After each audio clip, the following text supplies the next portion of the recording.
Bem-vindos, amigos.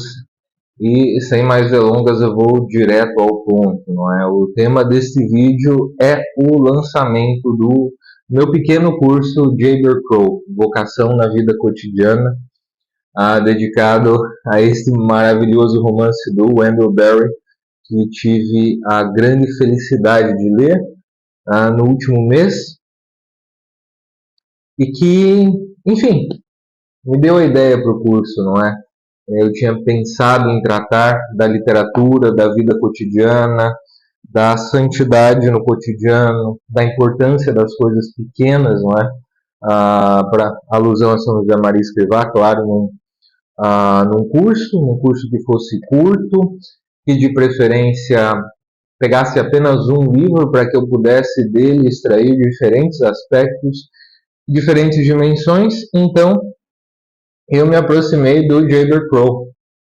Eu vi também que o livro estava traduzido para o português, o que facilitaria, não é, a vida de todos nós aqui, podendo conseguir uma edição já traduzida, com um preço razoável, ao nosso alcance, não é tanto ao de vocês que eventualmente adquirirem o curso, ou mesmo sem adquirir o curso, quiserem ler o Jaber Crow, quanto ao meu próprio alcance.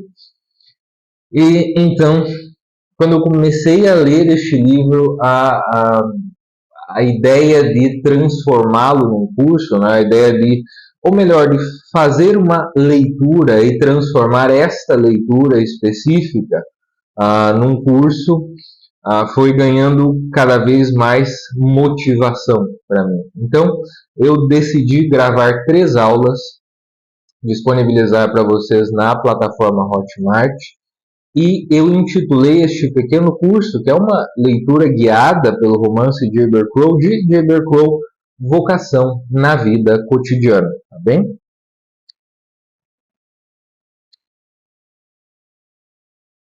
Bom, eu quis ir direto ao ponto porque este é o tema central do vídeo e a partir de agora eu só vou dar mais alguns anúncios assim mais formais ligados ao curso e em seguida eu vou falar um pouco desse romance para vocês. É lógico que eu quero que vocês adquiram o curso, dialoguem comigo, estudem junto comigo, porque eu acho que eu posso oferecer essa leitura a vocês, ah, essa leitura de como a vocação desse personagem é abraçada nas suas responsabilidades cotidianas, no seu compromisso, e como isso também é assim conosco, por causa da encarnação de nosso Senhor Jesus Cristo, como eu menciono na terceira aula. Primeiro, inscrição. A inscrição está, o link para as inscrições para o curso está na descrição do vídeo, é a primeira parte já da descrição, vocês terão acesso à página de vendas, poderão dar uma olhada um pouquinho, num texto curto, resumido, em que eu trago como é a iniciativa do curso, como ele é realizado. Se vocês não puderem se inscrever agora nesse curso, neste momento, se não for do interesse de vocês, claro, eu espero que vocês leiam Jaber Crow, isso sem sombra de dúvida, mas eu peço também para vocês curtirem, compartilharem este canal, que isso vai me ajudar. São 3 aulas, o curso está composto por 3 aulas que já estão gravadas, então se você adquirir o curso agora já vai ter acesso às 3 aulas, com 3 planos de aula. Se você ainda não tiver o livro, todas as citações que eu fizer são a partir desta tradução, publicada pela Thomas Nelson, pela editora Thomas Nelson Brasil, em português, a partir desta edição, e eu coloquei no plano de aula todas as citações que eu leio ao longo das 3 aulas. Eu leio uma porção delas e as comento. Então, eu achei melhor, a pessoa de repente ainda adquiriu o curso com curiosidade, isso acontece muito comigo. Eu faço um curso dedicado a um autor ou a um livro específico, ou eu leio algum ensaio crítico dedicado a uma obra também, ou a um autor, e eu gosto muito e depois eu vou atrás eventualmente. Então, eu costumo chegar antes pelos comentários, não é? Então, se vocês quiserem assistir antes às aulas, as citações que eu fizer estarão disponíveis. Se vocês tiverem dúvidas, eu fico à disposição. para esclarecê-las, pelo Instagram, aqui pelos comentários do YouTube mesmo, dúvidas quanto ao curso, quanto ao andamento dele. E, uma vez que você esteja inscrito no curso, já com acesso às aulas, temos o canal de comunicação na plataforma Hotmart, onde eu poderei tirar as dúvidas de vocês, e temos ainda o Instagram, não é? Podem mandar uma mensagem no direct. Caramba, falar desse livro é uma alegria para mim. É uma alegria. Esse livro é maravilhoso. Ele é grande na sua humildade. Nos vídeos anteriores, eu tenho comentado com vocês, naqueles mais próximos da literatura, eu tenho falado bastante de autobiografia também, não é? Eu citei muitas vezes São John Henry Newman, eu trouxe o exemplo de São John Henry Newman. E no vídeo, Por que o católico deve ler literatura, eu mencionei um aspecto que me parece muito importante, que a grandeza da obra de arte está na sua humildade. E foi isso que eu encontrei em Jayber Crow, de Wendell Berry. Uma obra simples, humilde, mas muito bem acabada. Uma obra que está dentro da tradição na sua forma, na sua realização, e não porque o personagem principal, o narrador, o nosso querido Jayber Crow, não porque ele fique citando a torto e a direito referências à literatura universal, mas ele as absorve, porque ele é um grande leitor também. Eu já vou explicar um pouquinho para vocês quem é o Jayber Crow, quem é esse personagem, o que ele faz da vida, não é? E como é que ele abraçou a vocação, assim, em linhas gerais. Tópicos todos que eu aprofundo no curso, claro. Mas é um homem que leu muito ao longo, desde a adolescência até o momento em que ele narra a sua história, já com mais de 80 anos. O Jayber Crow é um homem que nasce em 1914, na pequena região da cidade de Port William. Port William é uma cidade pequenininha, fictícia, criada pelo Wendell Berry. Então ele é um dos membros dessa comunidade de Port William. Há outros personagens em outros romances que o Wendell Berry contou também, a história deles e a história de Port William, porque uma coisa não se separa da outra, né? E esse é um elemento importante na narrativa do Wendell Berry, que o sentido que nós encontramos na vida tem a ver com esse contexto, com essa circunstância e com o modo como nós estamos reconciliados ou não com as nossas raízes, o modo como nós lidamos com as nossas raízes. E esse personagem começou a ler na adolescência e não parou até o fim da sua vida, pelo que nós sabemos. Aí, na década de 80, me parece que em 1986 ou 87, é a única data do presente do narrador em si, que ele nos conta, é quando ele se põe a escrever as suas memórias, que resultam nesse título. O título completo é excelente, parece um livro do século XIX, um romance do século XIX, e até dos anteriores mesmo. Jayber Crow, a história de vida de Jayber Crow, barbeiro da membresia de Port William, por ele mesmo. E essa foi a profissão do Jayber Crow. Jayber Crow foi um barbeiro. Ele sobreviveu a 2 histórias, cujos capítulos terminaram, e essa é a expressão dele, de modo que ele enxerga a vida humana como uma narrativa, porque a vida humana é dramática e argumental, na expressão do Juliano Marias. E ele perdeu os pais muito cedo. Depois, um casal mais velho que tinha perdido os filhos lá no início do casamento, eles já estavam um pouquinho mais velhos, mais idosos mesmo, eles o adotam. E passados alguns anos, eles falecem, aos cerca de 10, 11 anos mais ou menos. Então ele é levado a um orfanato. Primeiro, que é onde ele começa a ler e aprende o ofício de barbeiro. Mas também tem um certo horror àquela instituição, né? Aquela instituição que o separa das suas raízes. E, no entanto, Jayber Crow, logo que ele sai desse orfanato, entre 16 e 17 anos, ele se vê livre. Mas não livre para alguma coisa, como diria o Viktor Frankl, senão solto. Ele mesmo se compara a uma pedra caindo. Ele não tem raízes. Então ele precisa voltar, ter contato com as suas raízes. E ele, que leu tantas vezes e ouviu as Sagradas Escrituras e ouviu tantas pregações acerca das Sagradas Escrituras desde pequenininho, ele tem uma experiência interessantíssima, que é, ele quer voltar às suas raízes. Eu falei disso num vídeo anterior, se vocês quiserem assistir também, a origem de si e a origem do mundo, em que ele, ao modo de Santo Agostinho, e aqui é uma referência não expressa, né? Ele decide voltar para a região de Port William, especificamente para a cidade de Port William. Tinha outras cidadezinhas pequenas que dependiam de Port William, mas boa parte da população era rural, então tinha os fazendeiros ali em volta, as pequenas propriedades e tudo mais, e ele decide voltar. E a cena de retorno é uma cena muito parecida com a da criação do mundo, no Gênesis, quando Deus divide as águas, né? Porque ele volta em meio a uma tempestade. Então, J.B. Crowe, ao modo de Santo Agostinho, nas Confissões, encontra a sua origem e a origem do mundo juntas. Existe uma relação entre elas, e essa é a relação que ele vai explorar.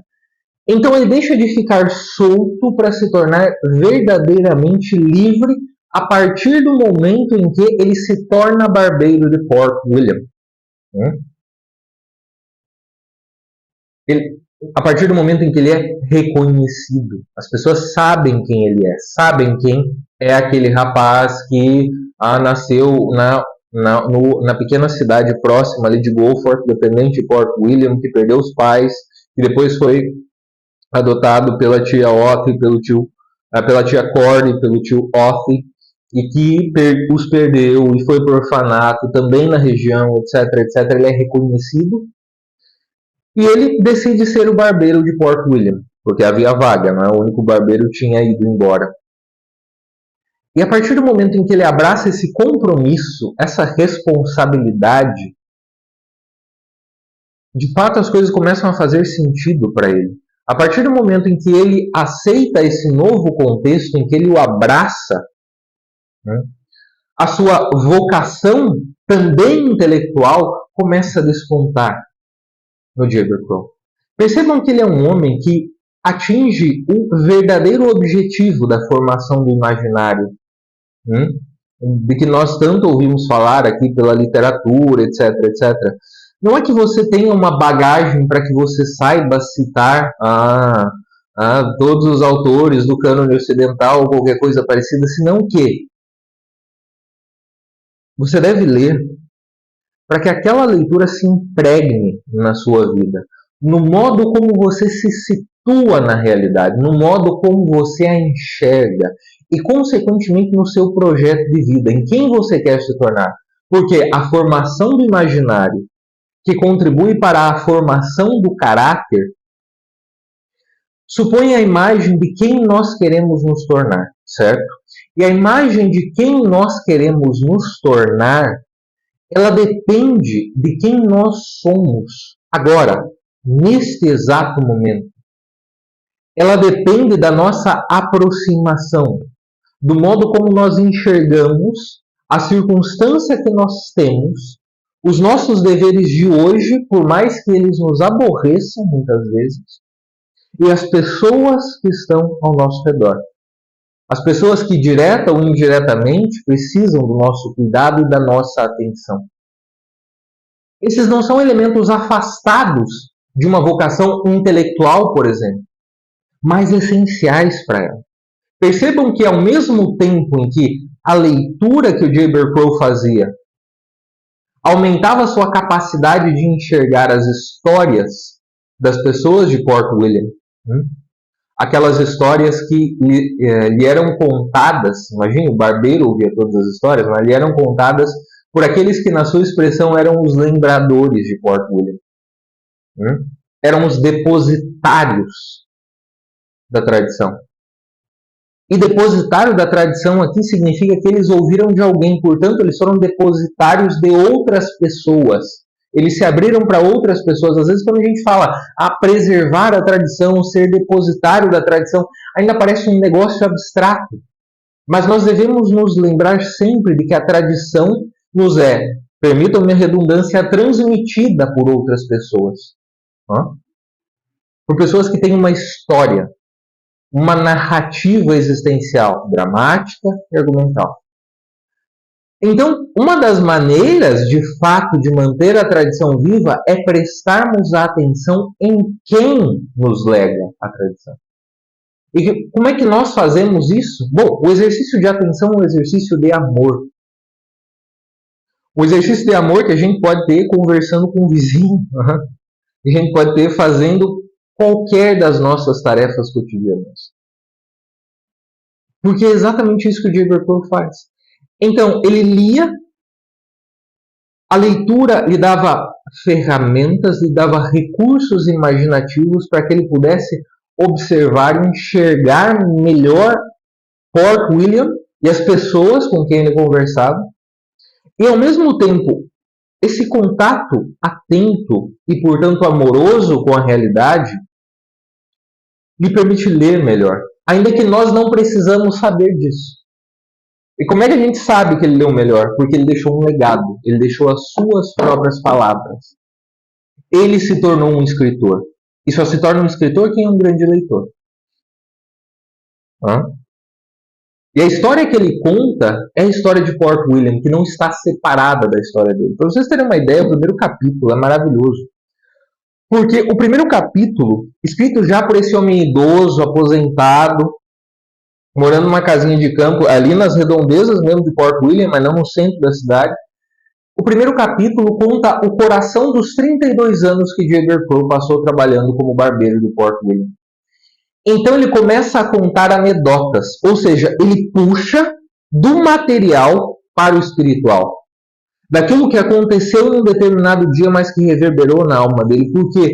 Porque o cotidiano, como eu costumo repetir, é antecipação da eternidade. Eu vou elaborar isso melhor no curso. E é isso que o Jay Bercow experimenta, o cotidiano enquanto antecipação da realidade. O Jay Bercow, não sendo católico, como Engel Barry não é, tem uma visão sacramental da realidade. Uma visão sacramental que o faz enxergar o verdadeiro fundamento das coisas, mas ele só enxerga o verdadeiro fundamento das coisas porque ele não tenta atravessá-las. Ele não tenta reduzi-las a uma teoria, a um ressentimento, a uma culpa, a uma justificativa, ao que vocês quiserem.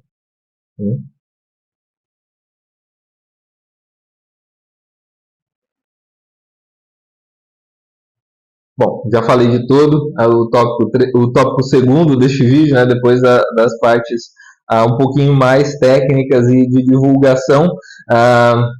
O título deste tópico, e acho que a resposta já ficou clara para vocês, ou pelo menos eu espero que tenha ficado, é por que escolhi Jay Bercow. Eu acho que, de fato, o resumo deste livro, eu colocaria como epígrafe aqui, e perdoem a falta de modéstia nesse caso, a minha frase mesmo, que o cotidiano é antecipação da eternidade. E neste livro nós encontramos uma ambiguidade interessantíssima, que eu exploro também no curso, que é a ambiguidade da vida, da vocação abraçada, da vida vivida com sentido, mas que não é completa aqui, que falta alguma coisa. E, portanto, abraçar a vocação, encontrar o sentido da vida é também um ato de esperança. Um grande ato de esperança que, por sua vez, é composto pelos pequenos atos realizados no cotidiano. Por que ato de esperança? Porque essa liturgia repetida diariamente,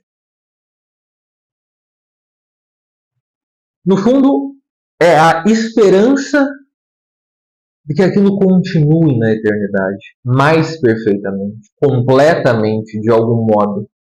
De algum modo, no sentido de que nós não podemos chegar a essa completude, mas é Deus quem nos pode dar. E esse romance, portanto, nos mostra a atenção que precisamos dar às pequenas coisas, que, aliás, é o título de um capítulo do Caminho de São José Maria Escrivá. Se vocês leram Man Alive, do Chesterton, tem uma frase que o narrador aplica ao Innocent Smith em um determinado momento. Ele diz assim, que o Innocent Smith precisou deixar de ser um viajante para se tornar um peregrino. E o Jayber Crow aplica essa expressão a si mesmo. As duas expressões em momentos diferentes. Primeiro, nessa juventude dele, saindo da adolescência, na casa dos 20 anos, ele era um viajante, ele estava solto. Quando ele chega a Port William, quando ele abraça a sua vocação, quando ele adota essa liturgia das suas responsabilidades, fixa raízes e, portanto, encontra o sentido, ele se torna um peregrino. E aqui entra a segunda referência expressa. Só há duas referências literárias expressas no livro todo. As Sagradas Escrituras, que inclusive tem citação direta, algumas, poucas, mas a gente vê como isso reverbera no próprio nome do personagem, inclusive, e na fuga inicial dele, que lembra do profeta Jonas. E a segunda referência é ao peregrino, Dante, na Divina Comédia. Ele também é um peregrino que diz que passou pelo inferno, pelo purgatório e pelo paraíso, ainda que não nessa ordem, em momentos diferentes ao longo da sua vida. E a influência do Dante é muito marcada, porque esse peregrino Jayber, que sabe que uma vida realizada aqui é feliz e ao mesmo tempo incompleta, porque, de novo, é um ato de esperança, é a abertura para a virtude teologal da esperança, esse peregrino também encontra a sua Beatriz. E eu falo bastante dela no curso. A literatura, então, forma Jayber Crow, cultiva-o para que ele dê frutos ao lugar a que pertence as pessoas a quem ama. Não é só para ele, nunca é só para ele, nunca é só sobre ele, o tempo inteiro. Os frutos que ele dá, os frutos que o realizam, os frutos, portanto, que o individualizam, que o personalizam, que fazem com que a gente olhe para ele e o admire, são os frutos que ele oferece.